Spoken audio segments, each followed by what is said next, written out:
Salut chers collègues, j'excuse monsieur le sénateur Alexandre Bouzy qui a eu un empêchement de dernière minute et monsieur le sous-préfet Quignou en charge de la politique de la ville, mais qui sont de tout cœur à nos côtés ce soir.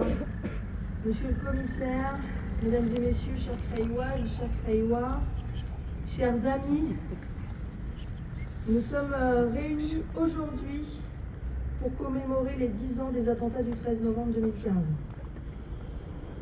10 ans se sont écoulés, mais le souvenir de cette nuit tragique reste profondément ancré dans nos mémoires. Ce soir du 13 novembre 2015, la violence du terrorisme a frappé au cœur de ce que nous aimons et partageons. La culture, la musique, le sport, la convivialité, tout simplement la vie. Les attaques ont ciblé des lieux de vie, des terrasses, un stade, et pas n'importe lequel, le Stade de France, une salle de concert. En résumé, des espaces où l'on se réunit pour échanger, rire, chanter ou simplement vivre ensemble. Que cette violence ait choisi des événements culturels, sportifs ou conviviaux en dit long sur la haine qui anime le terrorisme. Il s'attaque à la liberté d'expression, à notre droit de créer, de rêver, de nous rassembler, encore une fois, à notre droit de vivre. Mais c'est précisément dans ces lieux, dans ces moments de culture et d'art, que nous affirmons aujourd'hui avec force notre refus de céder à la peur. La culture, la musique, la lecture, le théâtre, le sport, toutes ces expressions de l'esprit humain resteront des espaces de résistance face à l'obscurantisme et à la violence. Nous sommes réunis ce soir pour nous recueillir et avoir une pensée pour les 130 victimes de cette nuit tragique, pour les 413 blessés, dont 99 grièvement. Elles étaient là pour vivre un moment de joie et de partage. Certaines ont perdu la vie aux abords du Stade de France, d'autres sur les terrasses du Carillon, du Petit Cambodge, de la Belle Équipe, du Casa Nostra ou le Café Bonne Bière, tandis que beaucoup périssaient au Bataclan. Chacun de ces lieux portait des rires, des musiques, des conversations, des instants de vie fauchés par la haine.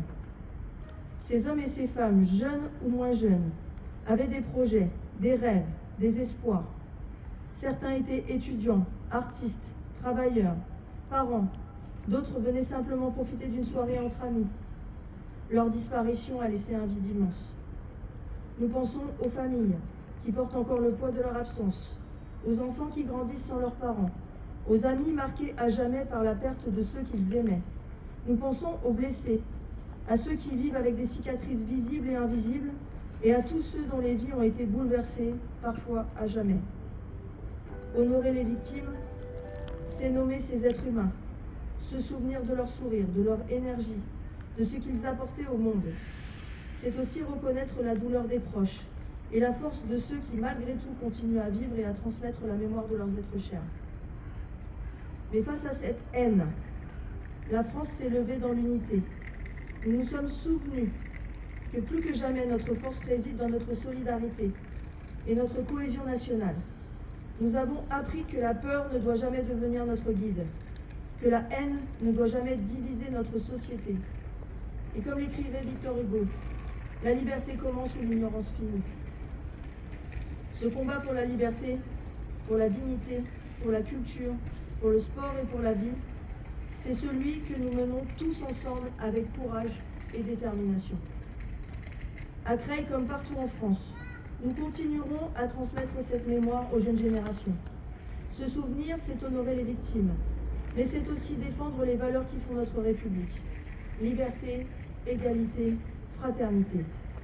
C'est affirmer notre engagement pour une société où chaque citoyen peut vivre en sécurité, dans le respect de l'autre, où la violence et la peur n'ont jamais le dernier mot.